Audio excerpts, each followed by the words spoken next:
Good morning students. आज हम लोग सोल्यूशन चैप्टर का लेक्चर नंबर 4 आज देखेंगे, effect of temperature on solubility. उसी प्रीवियस वीडियो पे ही मैं नेक्स्ट टॉपिक अब हमारा उसी में टेम्परेचर का इफेक्ट देखने जा रहे हैं। टेम्परेचर के इफेक्ट को हम लोग डिफरेंट केसेस बना के देखेंगे। यहाँ पे पहला केस मैंने लिया है solute plus solvent give solution. अगर हमने कोई सोल्यूट लिया है जिसको सॉल्वेंट में ऐड करने पे सोल्यूशन बना और वो प्रोसेस हमारा एंडोथर्मिक है। एंडोथर्मिक आप समझ रहे होंगे, एक ऐसा सिस्टम जो हीट को एब्जॉर्ब करता है। मतलब उसको अगर हम हीट देंगे तो सोल्यूशन फेवरेबल होगा हमारा। यानी हम कह सकते हैं ऐसी कंडीशन में ये प्रोसेस हमारा एंडोथर्मिक है तो टेम्परेचर बढ़ाने पे सॉल्युबिलिटी बढ़ती है। ये ध्यान रखना होगा कि अगर एंडोथर्मिक सिस्टम है यानी फॉर एंडोथर्मिक सिस्टम टेम्परेचर बढ़ाने पे सॉल्युबिलिटी क्या होगी, बढ़ेगी। नाउ इन एग्जाम्पल की बात कर लें अगर हम, जैसे NaCl, KCl, KNO3, glucose, NaNO3 and so on, बहुत सारे एग्जाम्पल मिल सकते हैं। आप इसको देख सकते हैं कि आप NaCl या KCl को आप वाटर में रख दीजिए, मिला दीजिए। वैसे तो ये नॉर्मली डिसॉल्व हो जाते हैं, लेकिन अगर आप थोड़ा अमाउंट बढ़ा के ले लेंगे यहाँ पर टेम्परेचर बढ़ाने के साथ उनकी सॉल्युबिलिटी बढ़ेगी, क्योंकि ये प्रोसेस कैसा होता है हमारा एंडोथर्मिक नेचर का। नाउ दूसरा केस लेता हूं, solute plus solvent give solution. और अगर वो प्रोसेस हमारा एक्सोथर्मिक है, डेल्टा H नेगेटिव है, तो मैं कह सकता हूं कि फॉर एक्सोथर्मिक सिस्टम टेम्परेचर बढ़ाने पे हमेशा सॉल्युबिलिटी घटती है। ऐसा क्यों होता है मैं आपको बताऊं। होता यूं है कि सिस्टम, जैसे मान लीजिए एक सिस्टम है, कोई ग्लास है, ये इसमें हमने सॉल्वेंट ले लिया है, इसमें हमने सोल्यूट ऐड किया। सिस्टम हमेशा अपने टेम्परेचर को मेंटेन करना चाहता है। और अगर मान लीजिए आपने इसमें सोल्यूट डाला और सोल्यूट और सॉल्वेंट में इंटरेक्शन हुआ, और सोल्यूट सॉल्वेंट में जब इंटरेक्शन हुआ तो अगर सोचो कि सम एनर्जी रिलीज होने लगी, यानी सिस्टम का टेम्परेचर बढ़ने लगेगा। अंदर अगर मान लीजिए इंटरेक्शन हुआ और उसमें क्या हुआ, हीटिंग इफेक्ट यहां पे आने लगा, यानी वहां पे सम एनर्जी रिलीज हो रही है। सिस्टम तो हमें अपना टेम्परेचर मेंटेन करना चाहता है, पहले जिस टेम्परेचर पे था उसी टेम्परेचर पे रहना चाहता है, एंड दैट्स व्हाई ये बाकी टेम्परेचर जो बढ़ा उसको रिलीज कर देगा। तो ऐसे सिस्टम को क्या बोलते हैं हम लोग, एक्सोथर्मिक। क्या बोलेंगे इसको हम लोग, एक्सोथर्मिक। तो इस केस में हम कह सकते हैं कि अगर हम टेम्परेचर बढ़ाएंगे तो सॉल्युबिलिटी क्या होगी, घटेगी, क्योंकि सिस्टम पहले से ही हीट को क्या कर रहा है, रिलीज कर रहा है, और आप सिस्टम के टेम्परेचर को बढ़ाने जा रहे हैं, एंड दैट्स व्हाई सॉल्युबिलिटी घटना शुरू हो जाएगी। इसके एग्जाम्पल हम ले सकते हैं जैसे calcium oxide, magnesium oxide, NaOH, KOH and so on. Example के तौर पे आप देख सकते हैं, कभी आपने देखा हो घर में जब आपके व्हाइट वॉश होता है, चूनाकली जिसको कहते हैं हम लोग, तो आप कभी देखिएगा जब आप कैल्शियम ऑक्साइड को वाटर में मिलाया जाता है तो आप देखेंगे वैसे ही उसमें से धुआं उठता है, वो हीटिंग इफेक्ट होता है।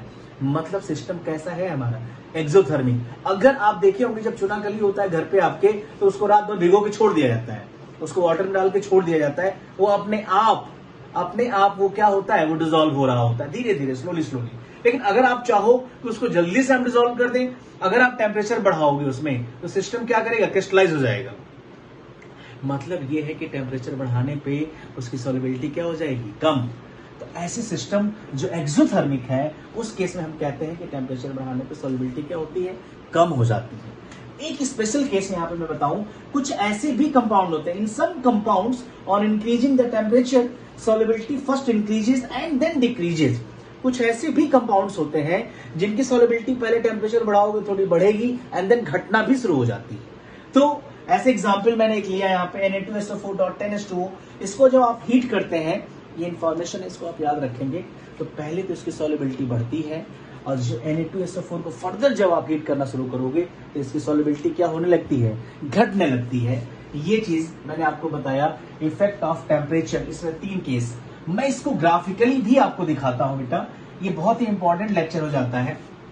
इसको ग्राफिकली अगर हम देखें तो अगर सपोज करो मैं एक यहाँ पे ग्राफ प्लॉट करके आपको दिखाता हूं, एक ग्राफ प्लॉट करता हूं, किसके बीच में रिलेशन ग्राफ प्लॉट करने जा रहा हूं मैं, यहां पे आप ले लीजिए सॉल्युबिलिटी और यहां पे आप ले लीजिए टेम्परेचर। चलिए मैं कुछ 1-2 ग्राफ आपको बना के दिखाऊं। यहाँ पे ये ग्राफ आप कैसे बनाएंगे इस चीज को आप ध्यान से देख लें। ये ग्राफ आप बनाने जा रहे हैं सॉल्युबिलिटी और टेम्परेचर के बीच में। ये ग्राफ मैंने बनाया NaNO3 का, NaNO3। आप ध्यान देंगे ये ग्राफ किसके बीच में है, सॉल्युबिलिटी और टेम्परेचर के बीच में। जैसे जैसे हम टेम्परेचर बढ़ा रहे हैं सॉल्युबिलिटी बढ़ रही है। ये ग्राफ है आपका NaCl का, NaCl। ये ग्राफ है आपका KCl का, वेरी गुड। ये ग्राफ किसका है आपका, KCl का ग्राफ है आपका। ये ग्राफ एक और मैं यहां पे लेता हूं, ये ग्राफ आपने ले लिया KNO3 का, वेरी गुड। ये कुछ ग्राफ हमने लिए हैं, ये सारे के सारे एंडोथर्मिक हैं। एंडोथर्मिक क्यों है? क्योंकि आप देख लेंगे टेम्परेचर बढ़ाने के साथ सॉल्युबिलिटी क्या हो रही है, यहाँ पे बढ़ रही है। अगर कुछ एग्जाम्पल मैंने यहाँ पे मैं और ले सकता हूं, जैसे मैं एग्जाम्पल लेता हूं, यहाँ पे ये ले लिया मैंने, ये एक ग्राफ बनाया मैंने, ये है MgO का, ये ग्राफ हमने बनाया CaO का। ये देख लीजिए, इस ग्राफ को आप ध्यान से देखिए, ये CaO का ग्राफ है, ये MgO का ग्राफ है। यहाँ पे क्या हो रहा है, जैसे जैसे हम टेम्परेचर बढ़ा रहे हैं इनकी सॉल्युबिलिटी क्या हो रही है, कम हो रही है, राइट। एक ग्राफ और मैं आपको बना के दिखाना चाहता हूं, सम स्पेशल केस। ये सॉल्युबिलिटी है और ये टेम्परेचर है। मैंने कहा कुछ ऐसे भी कंपाउंड्स होते हैं जिनकी सॉल्युबिलिटी पहले तो बढ़ती है और फिर घटती है। ये बात भी आप ध्यान रखेंगे। मैं आपको बता रहा हूं यहाँ पे कुछ ऐसी भी सोल्यूट होते हैं जिनका सोल्यूशन हम बनाएं और उनका टेम्परेचर अगर हम बढ़ाएं तो पहले इनकी सॉल्युबिलिटी एक टेम्परेचर तक, ध्यान देंगे यहाँ पे, एक पर्टिकुलर टेम्परेचर तक, सपोज करो टेम्परेचर T1 है, तो इसकी सॉल्युबिलिटी पहले तो बढ़ रही है और जब इससे ज्यादा टेम्परेचर आप लेके जाएंगे इसी की सॉल्युबिलिटी क्या होने लगती है, घटने लगती है।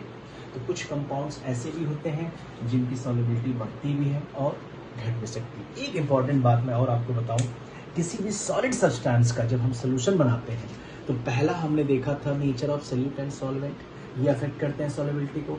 दूसरा हमने देखा डाइलेक्ट्रिक कांस्टेंट, ये अफेक्ट करता है सॉल्युबिलिटी को। तीसरा हमने देखा इफेक्ट ऑफ टेम्परेचर, ये भी अफेक्ट करता है सॉल्युबिलिटी को। वो हमने देख लिया एंडोथर्मिक और एक्सोथर्मिक के बेसिस पे। और एक लास्ट इफेक्ट होता है जो मैं जिसकी बात करने जा रहा हूँ, प्रेशर, जो कि आप सोच सकते हैं।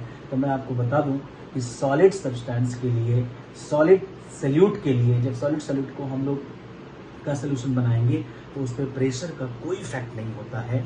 एंड दैट्स वाई यहाँ पे प्रेशर को हम लोग एज अ यहाँ पे कोई डिस्कस नहीं करेंगे। अब नेक्स्ट जो मैं आपको यहाँ पे सोल्यूशन की बात करूंगा अपने नेक्स्ट लेक्चर में, नेक्स्ट वीडियो में, वो होगा हमारा factors affecting the solubility of gases. Thank you.